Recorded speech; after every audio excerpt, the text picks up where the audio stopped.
رفقا چطورید؟ من اسلام تیرکچه هستم. خوش اومدید به یه ویدیوی جدید. امروز یه مهمون خیلی ویژه داریم و یه ویدیویی خیلی ویژه داریم. امروز قراره که با مهمونمون با یه بازی وودیو رادرز بریم سر دیت. یعنی بازی اینجوریه که قراره طرف مقابل من چند تا اسم بهش بگم و انتخاب کنه که با کدوم قراره بره سر دیت. این شما و اینم رابیا. سلام بچه‌ها، امیدوارم که حالتون عالی باشه. خیلی خوشحالم که تو این ویدیو در خدمت شما هستم همراه با حسام عزیز. امیدوارم که یه برنامه فوق‌العاده‌ای رو با همدیگه تجربه کنیم که حتما هم همینطوره.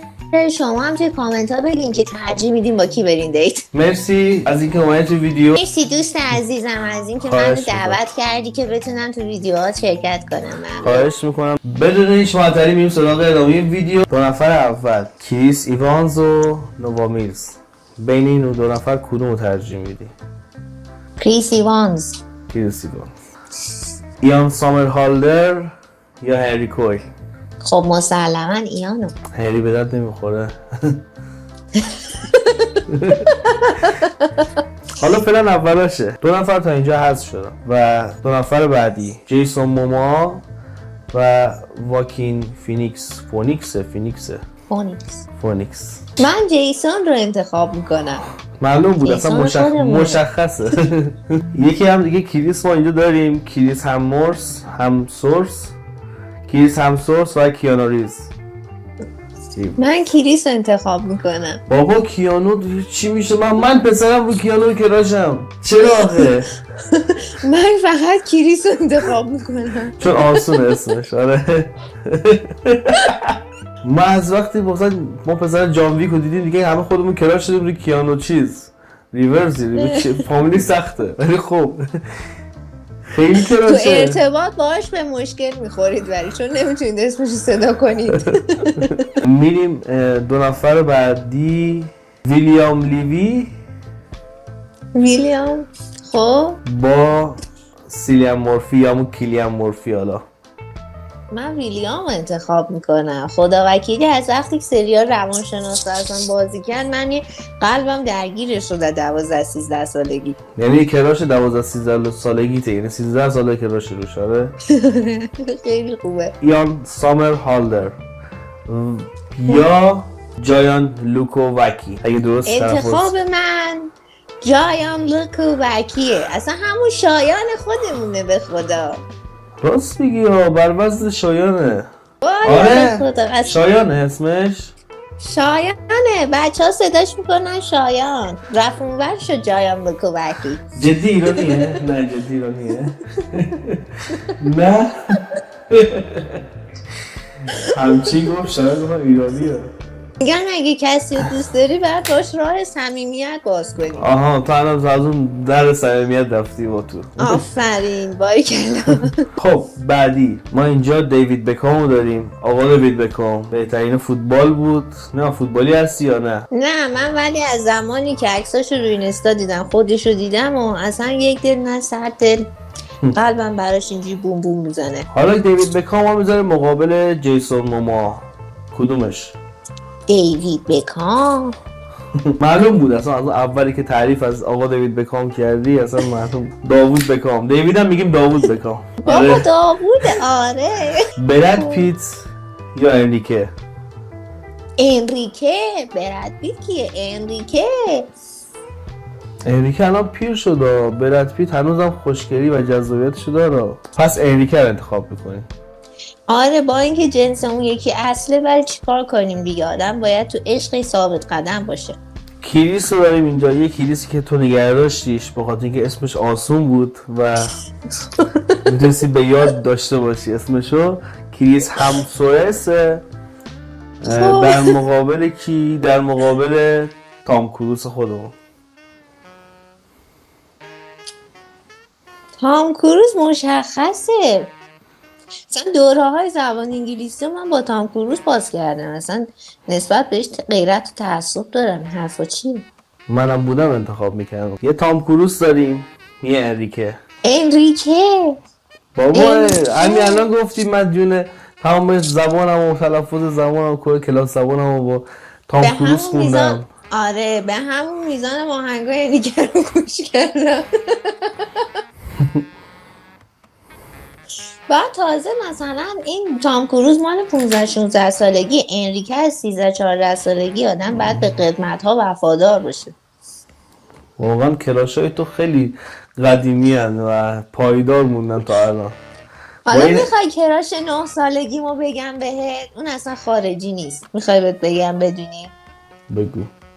اصلا کی باعث انگیزه رشد در زندگی شد برای من؟ جالب شد، بگو. کامران و هومن. کامرانشون مو بلنده. آره دیگه کامران. الان خوب بود اینا رو می‌آوردن.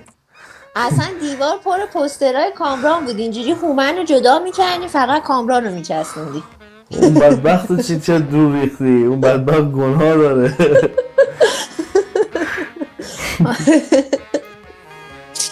دیگه اینجوری دیگه. بعد که دیگه خارجی باز شدیم، کامرانا رو همه رو کندیم، خارجی ها رو زدیم به دیوار. 4 تا دیگه انتخاب داریم. ویلیام یا گیانا. نه گیان. آها، با کدوم میرم دیگه؟ همون شایان. گیان یا شایان. نه ببخشید، ویلیام یا شایان. با ویلیام میرم. با ویلیام. متاسفانه شایان جان تا شایان پیره دیگه. ویلیام میرم. انریکه یا دیوید بکام؟ چیکار کنم من دیت؟ با انریکه. پس دیوید بکام خط میخوره. و الان سخت ترین انتخابو داری تو. باید بین انریکه و ویلیام یه نفر انتخاب کنی. تو به هر کدوم انتخاب کردی باهاش میری دیت. من با ویلیام میرم. انریکه به خدا دیدید وفادار نیستن این دخترها. دیدی این همه سال کراشش بودی یا این همه سال آهنگای تو واسه نون کرد، واسه این زبان انگلیسی واقعا. پس با ویلیام میری سر دیت. ویلیام خودت خدایی بودی با ویلیام نمیرفتی دیت؟ با ویلیام میرفتی دیگه. بذار من سرچ کنم چجوری اصلا قیافش. خب حالا نوبت منه دیگه، درسته؟ آره الان نوبت توه که چه افرادی رو برات انتخاب کردم. خب ببین، تو الان میخوای بری دیت بین جنیفر انیستون با جنیفر لارنس، کی انتخاب میکنی باش بری دیت؟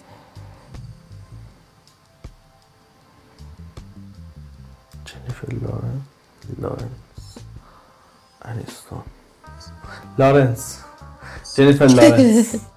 جنیفر لارنس. خب آره. میخوای دوباره بری دیت با ریحانا میری دیت یا با کاردی بی؟ کاردی بی فکر کنم بهتر باشه.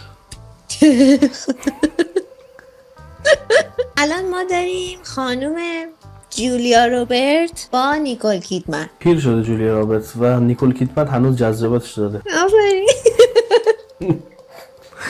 حالا تو بین ناتالی پورتمن با انجلینا جولی کی انتخاب میکنی؟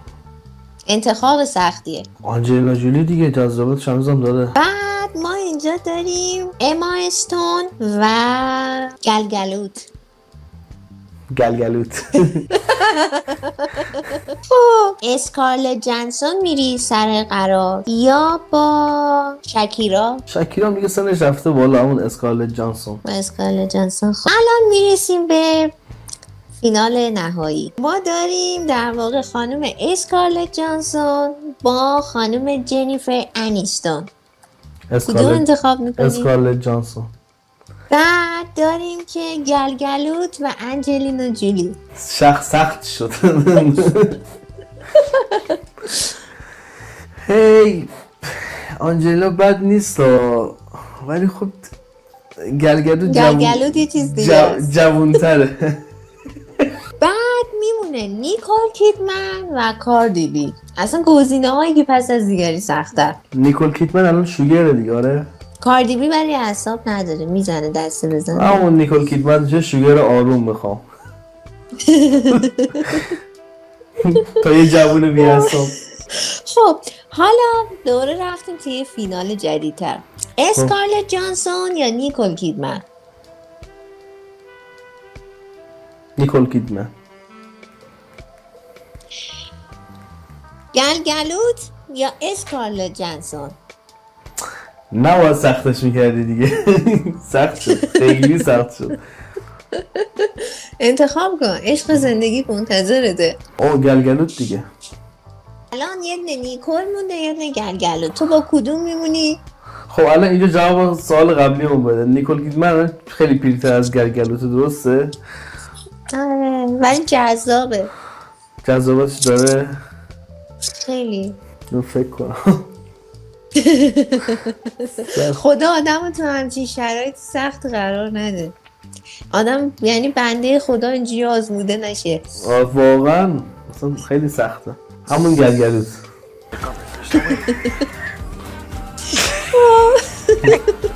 وفادار فینال مسابقه آره وفادار موندی، ولی من عشقمو فروختم خیلی سری. دیدی؟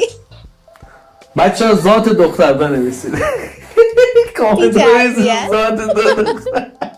ربطی نداره، من بعد ببینم که کدوم بهتره، اسمش آسون تره. هر جا که به نفعتونه جا خالی میکنی اصلا. خب مرسی که تا اینجا ویدیو رو تماشا کردید.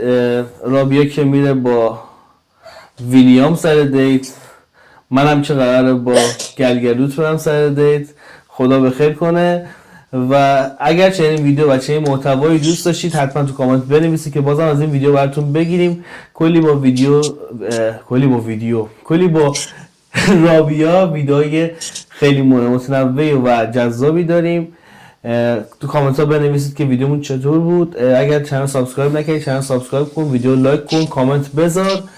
مرسی از اینجا که تا اینجا نگاهمون کردی. قربون چه قشنگتون بشم. مرسی ازتون، ممنون. تا ویدیو بعدی خداحافظ. مرسی که تا اینجا تماشا کردید. امیدوارم که از این ویدیو خوشتون اومده باشه. بچه‌ها حتما از این ویدیو و کلکشن ویدیوهای ریاکشن واسهتون میذارم. حتما اگه دوست داشتید حتما دکمه لایک رو بزنید، کامنت بذارید که انگلیس یا فینگلیش باشه چه بهتر. و اگر هنوز چنل رو سابسکرایب نکردید چنل رو سابسکرایب کن یا همون مشترک شدن رو بزن و گزینه زنگوله رو فعال کن که هر موقع براتون ویدیو میذارم پیغامش واسهتون بیاد.